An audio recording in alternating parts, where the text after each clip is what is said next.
Welcome to the beautiful country of Cambodia, a country with a rich history, vibrant culture, and the warm spirit of Khmer people. If you've never been here, let us show you what this place is truly like, beyond the myths and misconceptions.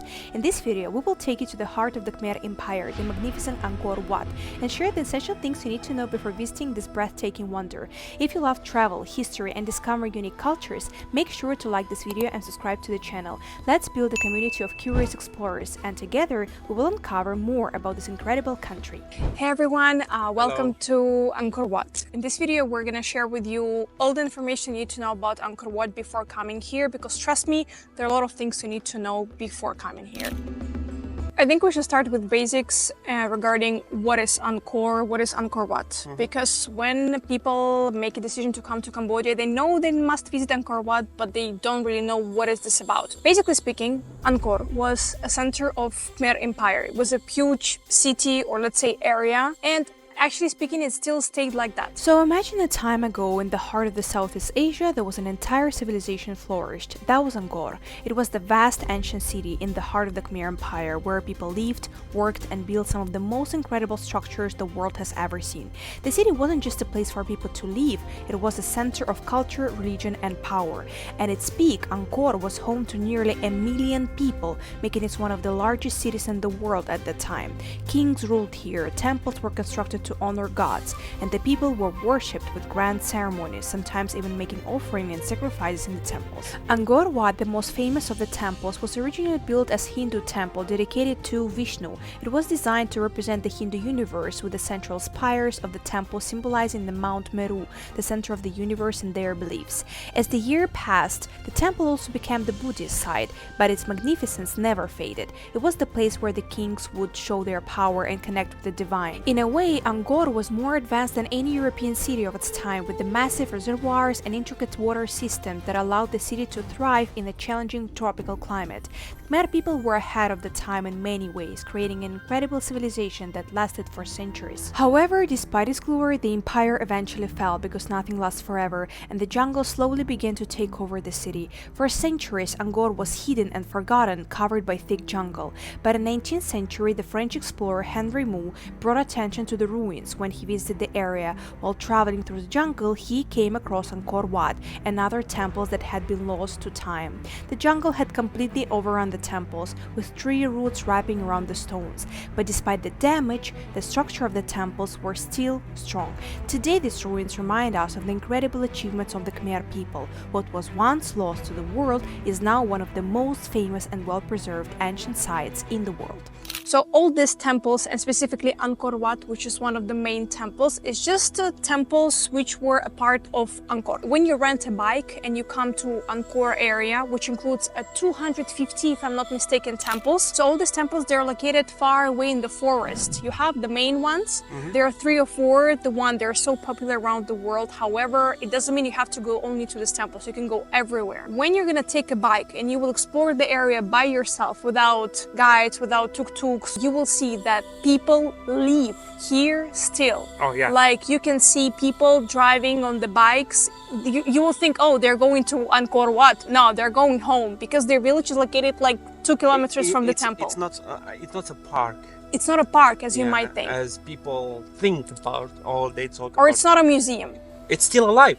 Yeah. It's still alive. We've seen restaurants everywhere. We've seen houses. We have seen villages. We have seen workers. People are taking care of it. So we have seen beds and hammock and people sleeping there. You know, so they are living in Angkor. It's not like a museum, open air museum. Yeah. Where you go there and you're gonna see.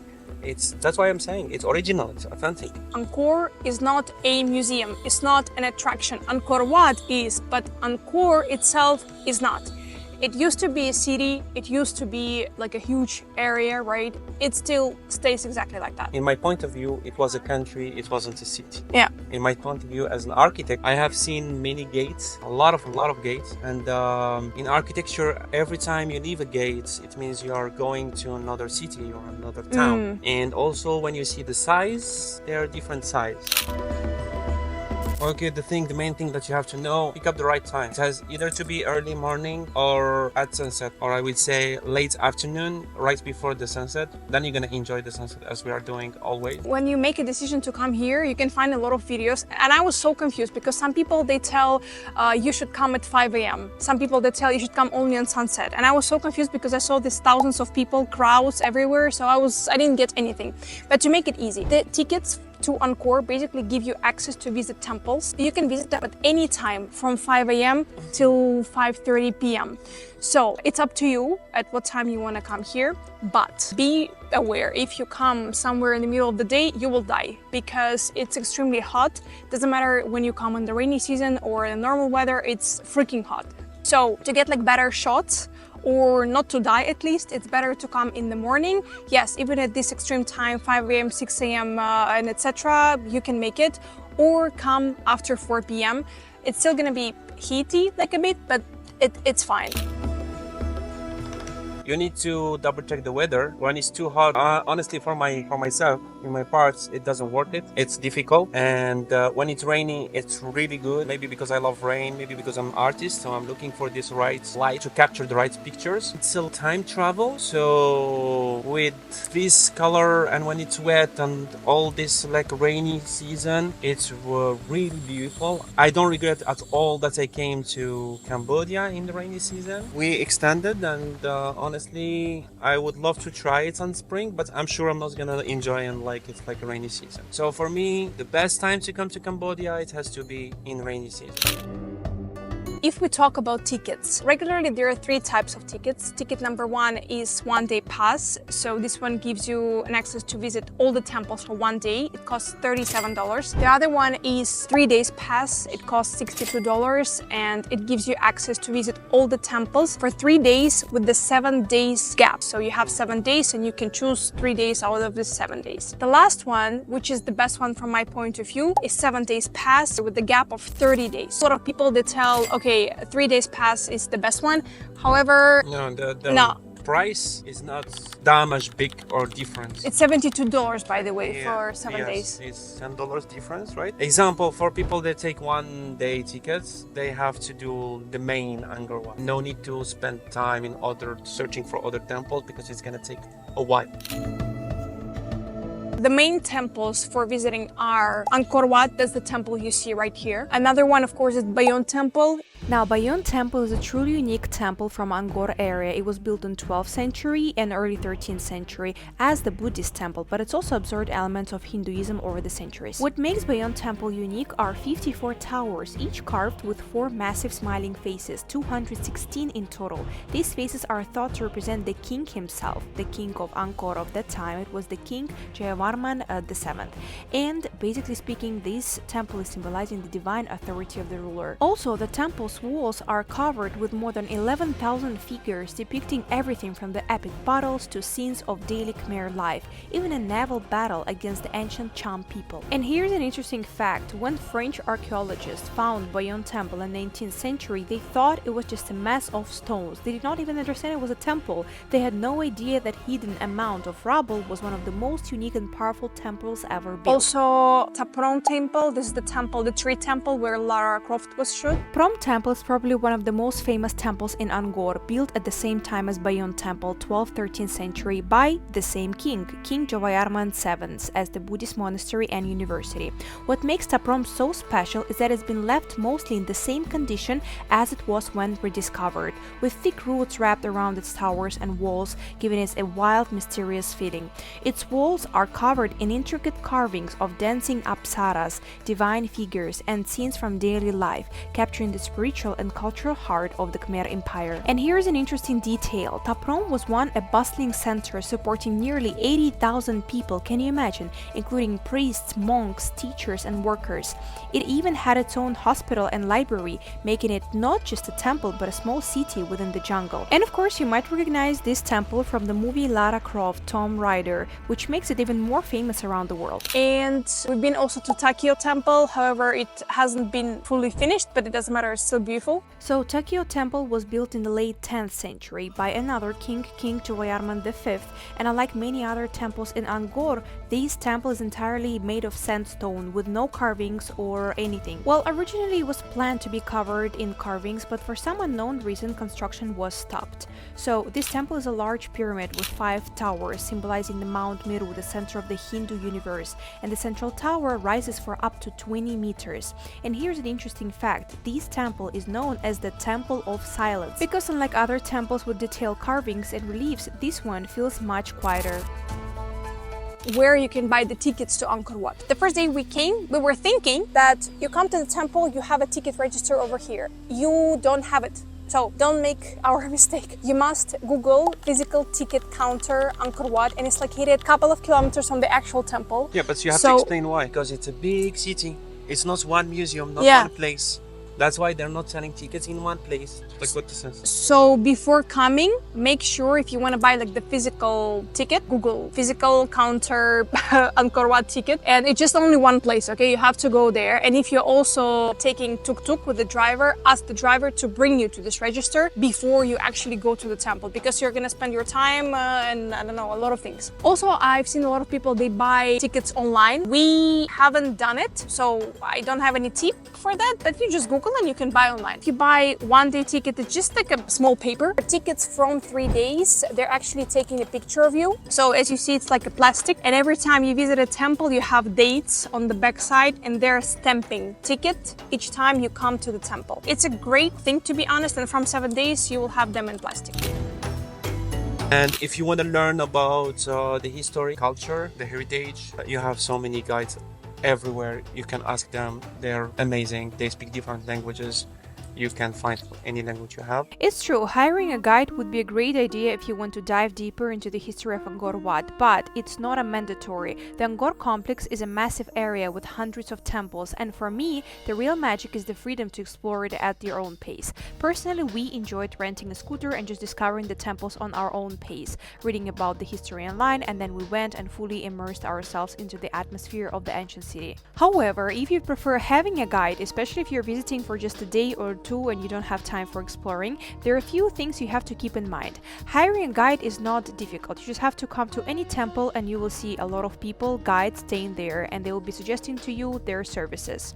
So they're licensed and they're typically waiting for tourists. Prices generally range from $60 a day till $90 per day, depending on the size of the group you have and the guide's experience. Keep in mind that in addition to the guide fee, you'll also need to rent a tuk-tuk with driver, because you need to move between temples, which usually costs around $15 per day. Some guides also offer a tuk-tuk service themselves, but is typically charged separately. Personal tip: don't be afraid to ask questions. Don't be afraid to talk to people. Don't be afraid to share. You can ask for anything. They're really helpful. They're welcoming, very, very, very welcoming. I'm coming from a country that people are welcoming and they're generous. And for me, it's really important. Like my issue when I'm going to Europe or America, they're kind of busy and you don't enjoy your travel, you know? Now let's talk about how to move between different temples. The first tip that everyone recommends is to ask a driver a driver to give you a ride around different temples. Honestly speaking, everyone does it. We did. You call from Grab a driver and you ask, can you please make a tour for us? He's gonna make it. The regular price you should be oriented on is around $15 a day. That's something what everyone takes. If someone is asking more, it's a scam, or it has to be around $15 or a bit less. So let's summarize. Pros: perfect for 1 or 3 days passes. Affordable and convenient. Allows you to cover all the main temples in a single day. Some drivers speak English and they can share interesting facts or even take your photos if needed. No worries about roads, driver license, or unexpected rain. Just relax and enjoy the ride. Comfortable in the heat. You have a roof for shade and a nice breeze as you move. Cons: time is limited. If you like to take your time exploring the temples, this might feel a bit rushed, as drivers usually plan for a full route in a single day. Overall, 10 out of 10. A great choice for anyone looking to see the highlights without the hustle. So also a lot of people, they rent a car to come here, and from my point of view, it's stupid, okay? because it doesn't make any sense. A lot of gates when you travel, they're so tiny, they're so small. We've seen it actually. You cannot even go there by car. So to me, it doesn't make any sense. Let's summarize. Pros: comfortable ride with plenty of space, no shaking, and AC. Ideal for visiting distant temples that require 2-3 hours of travel. Cons: expensive, usually costs around $30-50 per day. Limited access to gates within the Angkor area due to their small size. Lack of adventurous feeling compared to the more options like tuk-tuks. Overall rating 6 out of 10. Renting a car doesn't make much sense for the small circle main temples of Angkor. It's more practical for the big circle where the temples are located far away and for exploring natural attractions like rough roads and waterfalls. Third, let's say way, and from our point of view is the best way, go and rent a scooter or bike by itself. Well, we say scooter, right? Go rent a scooter by yourself. Renting a scooter in Siem Reap, the city where Angkor Wat is located, is a very straightforward process. All you need is to have a valid ID and the rental fee. Typically, the price ranges from $6 till $12 per day, depending on the model and condition. There is a wide range of scooters and even motorcycles available, so you can choose the one that is going to be good for you based on the experience you have, height, and the preferred brand. However, one of the most important factors is to find a reliable rental shop. Not all the places are equally trustworthy. Some might offer unclear pricing or neglect basic maintenance like checking the oil and brakes. Our personal recommendation: we had a great experience with the small family-run shop located right in front of the Burger King in Siem Reap. You can find them on Facebook. They go by this name, and their business is managed by a friendly couple and their child. They offer fair prices and take excellent care of their bikes. Even though I wasn't very experienced in riding scooters, they took the time to guide me, also to let me try different models and even make sure we had the regular oil checks during our rental period. Go rent a scooter by yourself, not a bicycle because you will die. I saw a lot of people there taking bicycle and they're just is good. yes, a lot of people I saw they're taking bicycles. It's so hot, even for locals it's hot. It's like the heating is not. No, it's different. Like how long time you're staying here. Staying for a couple days, you should try all the options. I'm not gonna rent a bike. Okay, so we tried many options and we are happy with it. We're sharing our thoughts after this experience. So let's summarize. Renting a scooter. Pros: affordable, you can catch deals for $6 or $7 per day. Total freedom, you can go to any place for any time. Real adventure, you can really explore the whole Angkor area, and of course live like a local, blend in and feel the authentic vibe of Cambodia. Cons: requires basic scooter riding skills. Rain can affect the ride, it's gonna be challenging even with the raincoat. And of course, say goodbye to your best travel outfits. You need to wear helmets, practical pants, and of course sturdy shoes. It's a must. Overall, 9 out of 10 or 10 out of 10. Personally from me, it's perfect for adventurous travelers who value their freedom and authentic experience. Oh, and we forgot about the bicycle. So pros: very cheap, typically from $2 to $4 per day. Good workout. It's a great way to stay active while sightseeing. Now cons: too hot. The intense heat and physical effort can make you feel extremely tired and even raise your blood pressure, which is dangerous. Not practical for photos. You'll arrive sweaty, so forget about looking fresh in your pictures. And of course, time consuming. What makes 5 minutes by scooter can easily take 20 minutes or more by bicycle. So overall, 4 out of 10. Choose a bicycle ride only if you already explored the main temples and you want a relaxed ride. It's the best for early morning or after 4 p.m. to avoid the extreme midday heat, which can be very tough. Not the best choice if you're on the tight schedule.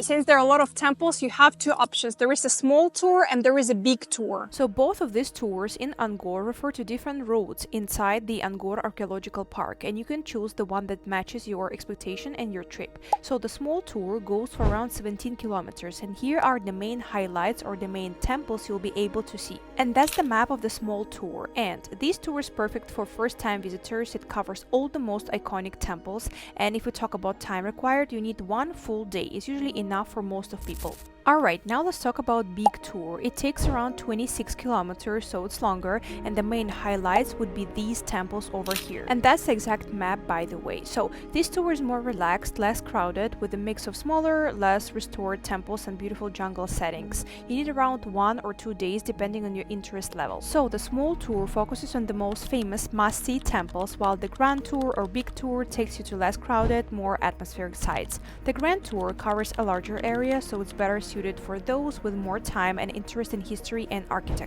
And it's so much well organized. Like you basically have two different roads. Yeah, the checkpoint. Yeah, the checkpoints. When you're driving straight, it feels for you you're driving straight, but actually you're making a circle. So you're going straight, but you're gonna see everything and you're just driving around. You're not gonna get lost. Yeah, you're not gonna get lost. Even you're in the middle of the jungle, you will be in the middle of the jungle, but everything is controlled. You have police somewhere, they're sort of like hiding a bit, you know, in the forest to help you to control the situation.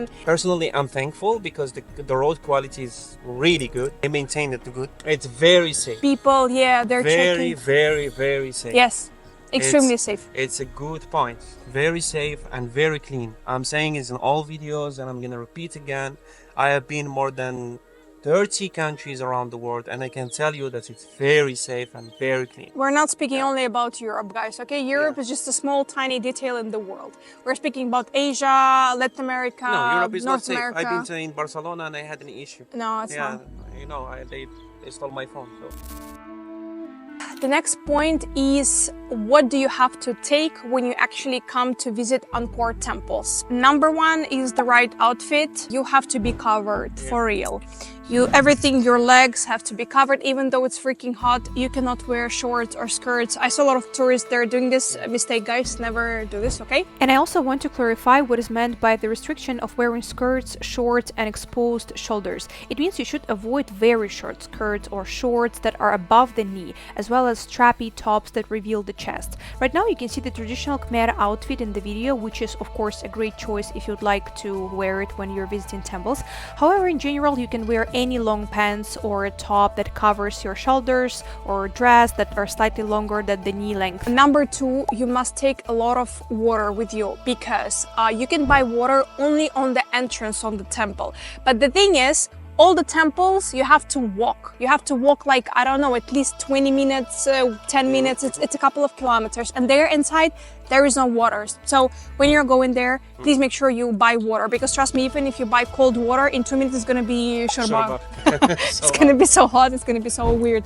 So water is the key. Next thing, umbrella. If you have a chance to be Chinese or Asian for a little bit, take an umbrella with you. Because guys, trust me, it's just an open space. Heating is crazy. Even in the morning is crazy. You must take umbrella. Don't take a huge camera. Yeah, don't It's take not huge. convenient. He was trying in the first days. It's not convenient. We can't. Yeah. If you want like 1 day Yeah. or 2 day shooting for specific shooting, but you have to be comfortable. If you want to visit more and discover and explore, you have to be comfortable. True. Yeah. Also important tip, you might have seen a lot of beautiful picture in Khmer outfit, which is so beautiful. Yeah. So in case you would like to have the same pictures, you can actually rent this Khmer outfit. Near Angkor Wat, there are a lot of stations where they rent this outfit. With the jewelry? With the jewelry, yes, with the jewelry, like Khmer jewelry. The price is around $15 a day. So in case you would like to have like a nice pictures, you can rent this outfit. It's gonna go until $45. Yeah, because also the type of jewelry makes the price. So if it's something low quality, if I can say that, sort of looking like gold, this one is coming in the price of this $30, yes. And if you want the dancer hat, this jewelry, yeah, it's heavy, but it's around $99, $100 to rent it. I think for 2 people, no? It's only for women. Okay. So, how does the costume rental process work? The rental price is typically goes for 1 day. This means you should arrive at the rental studio as early as possible at around 6 a.m. to have more time for photos before the sun gets too harsh, or after 4 p.m. But in this case, you will have only 1 hour and a half because the temples close at 5 p.m. You can choose any fabric and color combination you like. Quality and color options are varying based on the price. You'll also get a sample design books for inspiration, but you're free to mix and match as you prefer. Jewelry will be also part of the outfit. Additionally, with costume rent, you'll get makeup services and light hairstyling services. In many of these places, you can also find photographers who will be able and happy to capture beautiful moments. We've tried a few rental services, different places, and honestly, some of them were very disappointing. So to save you from similar experiences and to save your money, guys, and time, I want to share a heartfelt recommendation. Remember, the name name Buzba. I mean, they deserve it 100%. I'll share their Facebook page with you also in the comment section. They have several locations in the city and even one right at Angkor Wat parking lot. That's the one that we were taking the costumes from. We love their approach, honestly. Friendly service, fair prices, a great selection of fabrics and quality of jewelry, a lot of sizes for jackets and for skirts, for everything, and full support from start to finish. On the top of that, the shop's owner husband is a talented photographer who took amazing, stunning photos of us that we will definitely keep for the whole lifetime. Now you have other things that I noticed about Angkor Wat. It's well preserved. It's very clean. You have restrooms and bathrooms everywhere. People are working so hard to keep it authentic. We took the first 3 days ticket, right? And then we extended, and then we took the 7 other days. And I'm sure it's not enough because we have so many places to discover. I would love to study more about it. Every day, like I'm learning more. And I call it the Khmer technology because I found a new mathematic algorithm, new patterns, new logic, and also the way they used physics and to make structures. That's impressive. It is. Yeah. Yeah. There are many holidays in this part of the year. We came on September, October, 30th of October of this month. They have another celebration. It's worth it. It's worth it. You have to come to see the way they're putting the lights and the lighting design, the way they're celebrating. They're sharing food. They're sharing. It's important. It's very welcoming. Like you can feel a unique experience. Cambodia has dozens of holidays, and as the heart of the country, Angkor Wat often becomes the center of these celebrations, beautifully decorated and alive with traditions.